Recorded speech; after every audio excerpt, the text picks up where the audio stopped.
Hello everyone and welcome to your first coding lecture. So in this lecture we're going to be learning about numbers and more in Python. And we're going to cover the different types of numbers that we can use in Python, some basic arithmetic using those numbers in Python. We'll also learn about some differences between Python 2 and 3 when it comes to division, and we'll get a quick peek at object assignment in Python. So here I have open the Jupyter or IPython notebook. So you can scroll through this notebook, check it out if you want to go in a little slower at your own pace. There's tons of information here, and we'll be going over all this in this lecture video. Okay, great. So let's just get a quick presentation on the two types of numbers we're going to be working with, which are integers and floating point numbers. So I'll do a quick break to the presentation. Okay, here we are at the presentation now.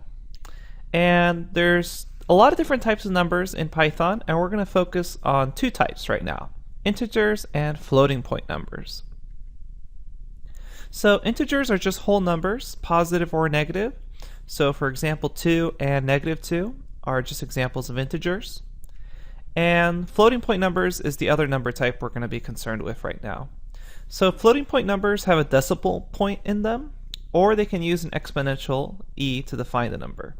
So for example, 2.0 or 2.0 there and -2.1 are examples of floating point numbers. Also 4e2, either capital E or lowercase e, is an example of a floating point number in Python. And all that means is 4 times 10 to the power of 2. We'll mainly focus on those 2.0s and 2.1 type of floating point numbers, the one with decimal points in them. Okay, so let's go ahead and hop back to the code. Okay, and we're back to the Jupyter Notebook. And now I'm going to hop over to our live code session. All right, so here I'm just going to be going over the code that we go in the notebook. So let's go ahead and check out how to do some basic arithmetic in Python. Here I have my cell, and for addition, all you do is you type the number in and put in a plus sign, so 2 plus 1. Remember, Shift Enter to run your cells. And there you go. That's how you can do addition. So for example, 2 plus 2, again, just 4. All right, subtraction. It's also pretty simple. Just a simple dash sign there. And we can do another example. And 3 minus 2. So right now, when we're first looking into Python, we can go ahead and think of Python as just a calculator. So multiplication, the symbol for that used in Python is an asterisk. So there you have 2 times 2. Or 3 times 2 is 6, etc. Okay, so here's where we have to kind of keep close attention as we go into division. And the reason I say that we have to pay close attention is because of the following. So let's say I wanted to do 3 divided by 2. So what would you expect 3 divided by 2 to be? Probably 1.5, right? So if you notice, I'm using Python 2 right now. You can see up here in the right-hand corner. And the output is 1. So why did this happen? And if you hop over to the Jupyter Notebook, you'll notice you get a Python 3 alert here. So what's going on? So the reason we're getting this result is because of Python 2. In Python 2 and Python 3, you perform division using this / symbol for division. But the difference is in Python 2, this symbol performs what's known as classic division. And that means that the decimal points are truncated off. So 1.5 gets truncated to 1. In Python 3, however, this single / for division performs what's known as true division. So you would get a 1.5 if you had inputted 3 divided by 2 using Python 3. So what do we do if we're using Python 2 and want to avoid this kind of floating point error? So there's different methods. One method is that you can specify one of the numbers to be that floating point number. So I can say 3.0 divided by 2, and then you'll notice we get out 1.5, the expected result. And that can work for either number. So 3 divided by 2.0. The difference being just one of them has to be defined as a float. Some other things you could do in Python 2 is also cast one of the numbers to be a float. And what casting does is it uses a function that basically turns integers into floats. So what that would look like, and we haven't learned about functions yet, but we'll get a quick sneak peek, is you can call float like this on one of those numbers. So it's float parentheses 3 parentheses divided by 2. And what that's basically doing is it's casting that integer 3 as a float. So if I check what's going on there by itself, I get 3.0. Okay, so there's one other thing that we could possibly do. And again, this is just a kind of a sneak preview because we haven't gone over functions or modules yet. But a really interesting module that Python 2 has is called __future__. And it'll actually allow you to import some capabilities from Python 3 into Python 2. And we'll go over what this is actually doing and how it's working later on in some lectures. But with this line, division, let's see. So right now I've written down from space __, future __, space import division. If I go ahead and run that line, what that's done is it's imported division from this future module. And what that basically does is now it treats division as if it were using Python 3. So you notice I can just say 3 divided by 2, and now that's corrected to 1.5. So let me just reiterate the 3 different things we can do here. You can make sure one of the numbers is a float, or you can actually cast one of the numbers to be a float to make that happen, or you can run this line from __, future __, import division, and that will take care of the rest of the divisions you do throughout Python 2. So my suggestion is running this line. We'll learn later on in lectures about modules and what this is actually doing and how this is working. But right now you can just kind of treat it as this magic line. So if you're ever going to be dealing with division a lot in your code, you want to go ahead and put this at the top if you're using Python 2. Okay. So moving on to some more arithmetic, how about we check out powers? So for instance, 2 to the power of 3. So the way you do that is by doing double asterisks. So 2 asterisk asterisk, the power of 3 is 8.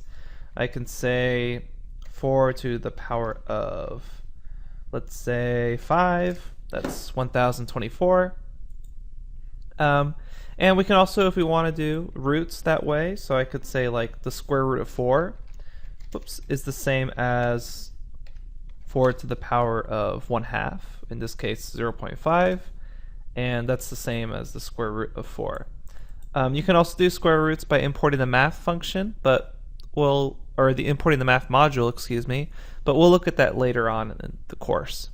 Okay, so moving along, we can also learn about order of operations that are followed in Python. So your standard order of operations are followed. So what I mean by that is if I say 2 plus 10 times 10 plus 3. So order of operations indicates that multiplication has to occur first before addition. So this 10 times 10 is going to happen before the 2 and 3 get added. So Python's not going to follow this reading left to right. It's actually going to follow order of operations. And I can see that occur due to the 105 result we get there. Okay, so what if I want to specify some orders? I can use parentheses, just as you're writing a math equation in perhaps like a TI-83 calculator. So if I wanted that 2 plus 10 to occur first, I can use parentheses to specify my custom orders there. Okay, so that's the basic arithmetic. Let's do a quick overview. Addition is just the plus sign. Subtraction, just that dash, that minus. Multiplication is that asterisk symbol. Division, /. Careful to note that if you're using Python 2, you're not going to perform true division. You're going to perform classic division, unless one of them is a float or you use this from future import division line. Okay. And if you're interested in some more details on that, you can go ahead and read this Python 3 alert in a little more detail in that Jupyter notebook. All right, so moving along, I'm just going to give you a really quick introduction to assigning labels to objects to create variables. So what I mean by that is I can use a single equal sign to assign labels to objects. So to show you an example of this is I can say A is equal to 5. Sorry about that. And so now I've set a label A as a reference to that number 5. So if I call A in my script again anywhere, Python's going to treat it as if it was the number 5. And I can also add those objects together. So I can say, for example, variable A plus A, and it's going to treat it as if it was 5 plus 5. So an interesting thing that we note in Python is what happens if we reassign this label. So if I say now A equals 10. So Python lets it write over. So now if I reference A, it's 10 now. So you can write over those assigned labels on those variables. And we'll go in on the next lecture into a little more detail in case you're jumping in from another language on how Python actually deals with these labels. But for the basics right now, you can just treat it as you choose your variable name, an equal sign, and then whatever object you want to label that. Okay, and you can also use the variable label itself to reassign the variable. So what I mean by that is I can say A equals A plus A, and what Python will do is now it'll say, okay, so A is now equal to A plus A. So what was A originally? Now it was right now 10. So A is not going to be equal to 10 plus 10. So if we check that out, there we have 20. Okay, great. So you might be thinking, okay, so what are the rules on creating these variable names? And there's a couple rules that they have to follow. So I'll jump over here to the Jupyter Notebook where I have them all. Okay, so these names, they cannot start with a number. There can also be no spaces in the name. If you want to specify some spaces, probably use a underscore instead. They can't use any of these symbols right here. All of these symbols are forbidden, and it's usually considered best practice that the names are lowercase. So let's go ahead and go over a super simple example of how we can use these labels and these variables that we make to clean up our code a bit. So these variable names help us keep better track of what's going on in our code. So to give you a small example, I'm going to make a variable called my underscore income. And I'm going to set it equal to the number 100. And then I'm going to make another one called tax rate.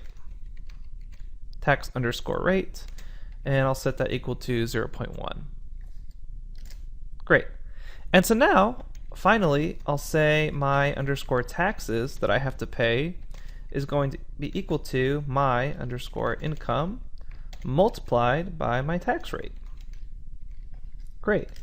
And if I've run that cell, now I've defined my taxes as my income times my tax rate.